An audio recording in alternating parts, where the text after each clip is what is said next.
The Chewbacca boot. This boot is like nothing I have ever seen before, but at nearly $500, is it worth it? Welcome, I'm Carl Murawski, and this is the channel that helps you own better, look better, and live better. Now, I am long overdue on a video about Truman Boot Company out of Eugene, Oregon, but I guess better late than never. These are the Snuff Rough Mohawk Upland boot from Truman, and they'll run you $480. Now, the reason that I bought these, and I did buy them, they weren't given to me, as you know, I will let you know if a product was provided for me for a review, but I actually bought these. The reason that I bought them is that in so many years of doing videos about boots, it takes a lot to surprise me. But this leather definitely did. I never saw anything else like it. That leather is actually 100% Wookiee, which is an animal found on the planet Kashyyyk, which, oh yeah, guys, real funny, real funny. Yeah, yeah, we're having a big laugh in the studio here today. That crazy leather is in fact from CF Stead in the UK, and it's called Rough Mohawk. It's technically a suede, but it looks like no suede that I've ever seen. This leather looks more like rough out if it needed a haircut, but that wild texture was exactly what drew me to this boot.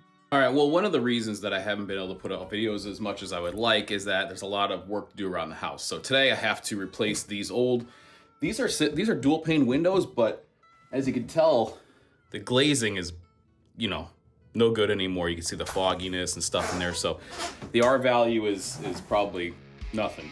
The Upland boot is built on Truman's 79 last, which is in fact a vintage last that they acquired from Murawski Shoe Company in Wisconsin. It's a pretty classic shape with a rounded toe and proportions which act as a perfect vehicle for the unique leathers Truman is known for. The upper is stitched together with a tan thread, and the antique brass hardware is a combination of 5 eyelets followed by 5 speed hooks, interestingly. This is much different than the typical 5 eyelet, 3 speed hook design found on most boots. And I really like the design of those speed hooks. They're not just a bent over piece of flanged metal, these are cast as one solid piece. These Truman boots are made with a 270-degree flat welt, which is a little bit lower profile and lacks the upturned lip of a split or storm welt. They're still totally resolable, and I like this feature since it doesn't distract from the Wookiee leather. Also, notice how cleanly Truman tapered the welt.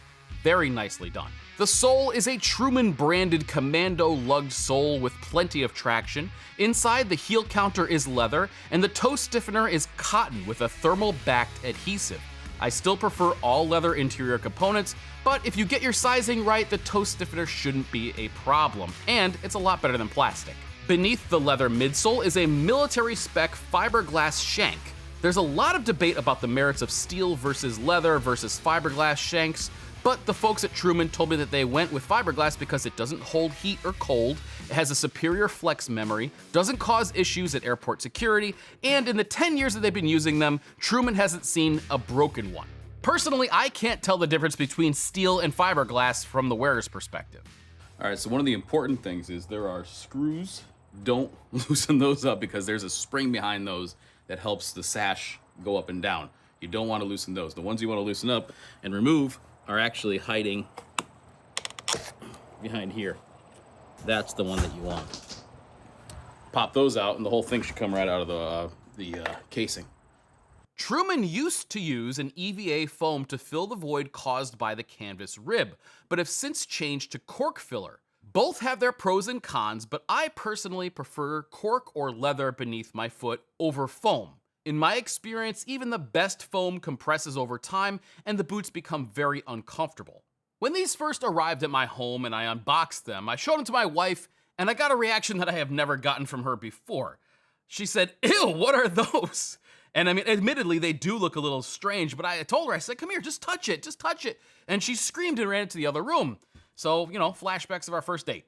So now we got the bare casing and you can see like all the caulking that has, you know, been sitting up there. You gotta take all this stuff out. Truman is known for their adventurous leathers, and to me this is their big selling point. They've gone through many changes over the years as a company, relocating, changing from stitch down to Goodyear welt construction, and their latest evolution offering more ready-made options with MTO or made to order being members only. Members of what exactly is not specified, but I think perhaps only people who are on Truman's email list will have the option for a custom MTO boot now. I found sizing to run a tad large and ordered 1/2 size down from my typical boot size. The end result is a very comfortable boot which took very little time to break in. This leather isn't overly thick or stiff, however, so I didn't expect too much discomfort at first. The feel is very Red Wing-esque, substantial, but not overly so, with plenty of support and structure without the ski boot feel of Pacific Northwest boots that I'm used to wearing. And while these could certainly be used for work, I think they excel as a casual boot. I bought these for their looks, and it doesn't make a whole lot of sense to bang them up on the job site when I have dedicated work boots for that purpose. I like to overcaulk, I'm not a professional glazier, so I really don't want to leave any room for error. But I make sure that everything is clean and free of any kind of debris or something that might let wind or worse, water through. So I caulk on the outside, in the middle, and on the inside just to make sure that there is no chance that any water is getting through there. I think the natural tendency is to expect Truman to be a lot like the other Pacific Northwest boot companies, making these incredible apocalypse-ready boots, right, that can go through anything. But they're actually much, much different. So these are casual boots that, sure, you could wear for work. Just as a pair of Nicks or a pair of Whites or Franks are work boots that you could wear casually. I think first and foremost, they're tough boots that are actually very comfortable, very capable to do almost anything that you'll get into on a day-to-day basis, and they look damn good. Very interesting. And I've had a lot of interesting conversations with people when they look at the leather. Some people are very put off by it. They're like, it looks like it's molting or shedding or something like that. Other people think it's really cool looking. Personally, I've really enjoyed wearing these over the past month, and I'll continue to wear them into the future. These are definitely going to be one of my go-to, casual boot options. But that hasn't answered the big question, why would you buy a pair of Trumans when, you have companies like Grant Stone, Red Wing Heritage, or just for a whisper more money, you could get into a Nicks. The pros of Truman boots are they have very unique leathers, a high level of finishing in QC, at least on my pair, and they're entirely made in the USA. The cons are they're expensive, the lasts are pretty common looking, and there's a confusing availability of made-to-order options. Boom, got it in. So there is a little bit of a gap up here, but the header was actually too big to fit in this space. So what I'm probably gonna do is make sure this thing is set flush to the outside trim, and then fill that up with some great stuff foam. Hopefully after I'm done with these, I can get to recording some actual video. I would recommend Truman Boots to anybody who's looking to support a small American-made business, kind of an up-and-comer, if you will, a boot company that blends work and style into a really good-looking option. Also, I'd recommend them if you're into unique leathers and colors that you just won't find anywhere else. I gotta say that just looking at their website, there were a few other models that I've just never seen anywhere else, and I'm definitely keeping my eye open for. That being said, I want to try their 20 last. That looks like it's more up my alley. If you're looking for something that's really unique and American-made, there really kind of only is one stop where you can get this kind of thing. And like I said, a lot of leathers, this one included, that you just aren't going to find anywhere else.